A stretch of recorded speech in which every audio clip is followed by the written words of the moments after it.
Here we are, the end of April. We're getting ready to open up and get the rib ready for the lifeguard season. This is a 15-foot rib. We have a 70 horsepower Yamaha. This has been sitting here all winter. It was winterized, so we're going to take the top off today and run the engine up. I'll show you how we do that, how we connect the water to the engine to let it run in the driveway, and we'll take this off and then we'll show you what we got. So here we have it unwrapped. The tarp is off and it's been sitting like this with the tarp on for the winter. And here's just a nice view of our rib. This is a great adjunct to life-saving. A lot of Coast Guard people use it, police, and you could hold this rib here is 15 foot, has the capacity of holding 8 people, and has a 70 horsepower Yamaha, 70 horsepower Yamaha, and it has a sonar, it has GPS. It's really a great vehicle for making rescues, and we're going to show you how to start it up in the driveway here with a hose connection. We'll show you that in a few minutes. So if you want to start your engine on the hard, as they say, in the driveway, you need to use this apparatus here. And what happens here is when the engine is running, the water goes in here. So when this is in the water is being taken in from here in the ocean or the bay. So what we're going to do is we're going to put this on, connect a hose to it, and feed this on this side and this side. We're going to give it water. Actually, this only feeds it on one side. And you'll know that the engine is getting water. It will come out through a little spigot here, and the water will shoot out. And as long as the water is shooting out through this little apparatus here, you know that the engine is getting lubricated with water. If you don't do that, the engine will burn out. So I'll demonstrate that to you right now. So you can see we have the hose on. We have this apparatus connected here, and it's pushing water in. So now what we're going to do is we're going to come over here, and this is the first time we're starting this up. So you come over here, and inside here you have to put the engine, the battery on. There we go there. We hear a click over here. You turn the key on here, and we have to then set this here.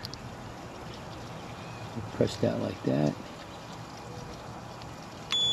That turns green in neutral, and now we give it a shot here. There we go, starts right up. Now, it'll smoke for a while. We're going to put this, we're going to zoom it up here a little bit. So you press this button here, you press this here in. So I'll show you. You press this here, that'll disengage the clutch, and we could accelerate it a little bit, not that much. So we have it revved up a little bit. It's going to smoke for a while because it was winterized. So you can see the water coming out here, and that means that the engine is getting lubricated with water. And we have the hose on pretty hard. You can see the propeller's turning a little bit, but we don't have it engaged. So again, if you want to run your engine and charge up your battery, you press this center piece here and then put it in gear, and you can hear it revving up, but it really won't do anything. Very normal. But the slope again is not normal.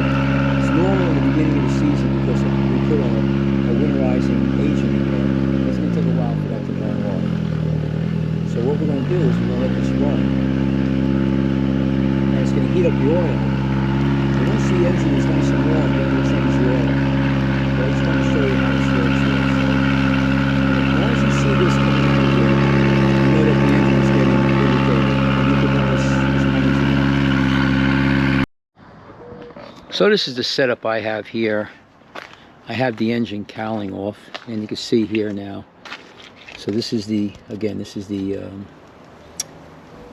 oil filter, and this is the oil filter, the oil drain out plug. We're going to use, I think it's about a 9/16 or a 14 millimeter. We have this bucket set up here to catch the oil, and we're going to open up this up here so let the air help to drain it.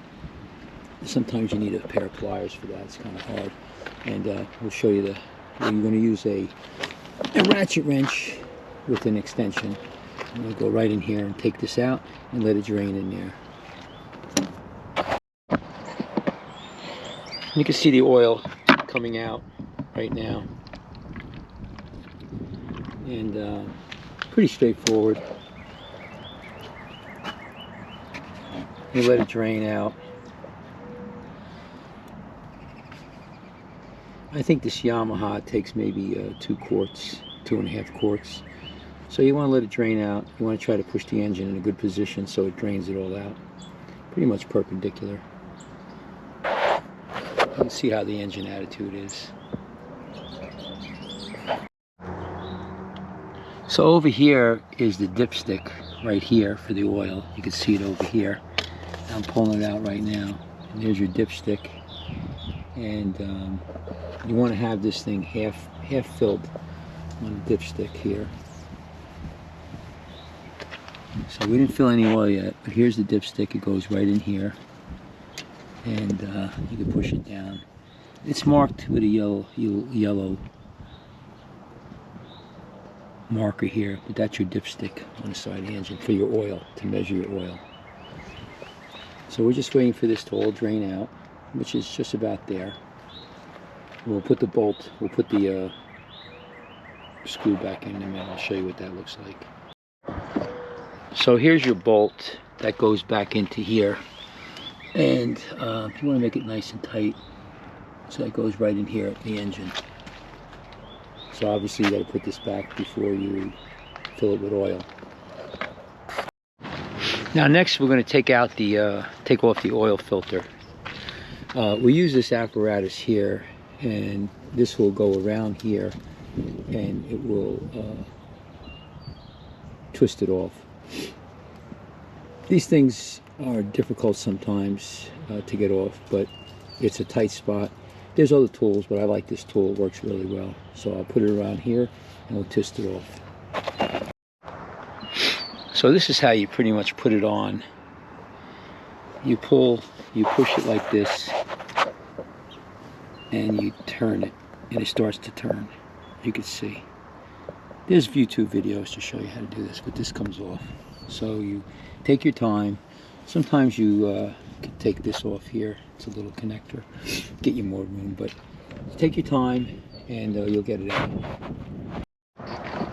So when you take the filter off, you can see there's oil in the filter, and this is what it looks like. We're going to pour this oil out here, and the new filter we're going to fill it up with oil before we put it in. I'll show you how we do that, and that just helps when you start the engine up. You don't have just some dry, no oil going through. You want to fill this up with oil and then put it back on, the new one. And I'll show you that in a minute.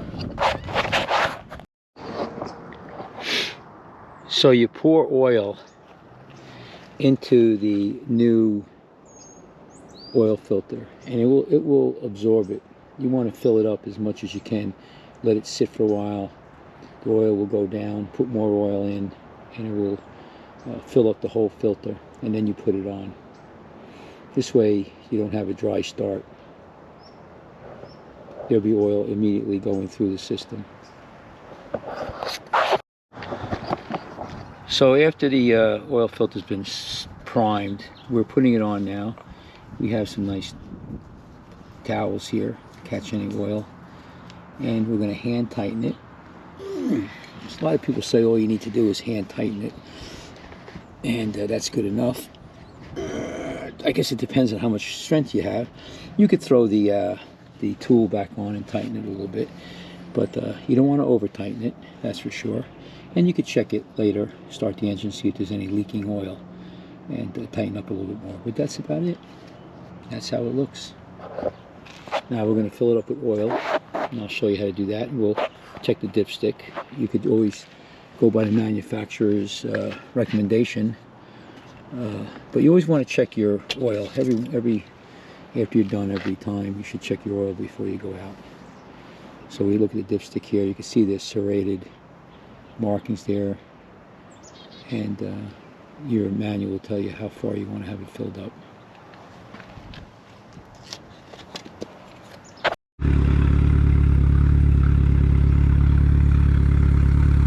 Here we are. We checked everything here. Make sure there's no leaks. Here's the water protection fuel filter. Here's the oil filter. There's no leaking in there. So we're all ready to go. We'll let it run for a while, check the dipstick. Tomorrow we're going to fill up some of the air in these on the ribs on both sides. This is a great vehicle for rescues. It's good for sailing clubs. They use them a lot. Great for ocean rescue, police, fire rescue. It's a great vehicle. You can put this, launch it off the beach, go in really shallow water. It holds about, this thing could hold 8 people, believe it or not, 8. And very stable, pretty hard to flip, and just a great all-around water rescue vehicle. Just another tool in the toolbox. It has its purposes, and some places have a little smaller. Actually, the smaller ones, sometimes easier to bring up on the beach. But this thing we beach it a lot, and it's heavy. It takes a few people if you beach it, but it's a great vehicle. We have a little bimini here for the sun, and we do patrols on this. Coast Guard uses it, Coast Guard Auxiliary. Anyway, just wanted, so it didn't take us that long.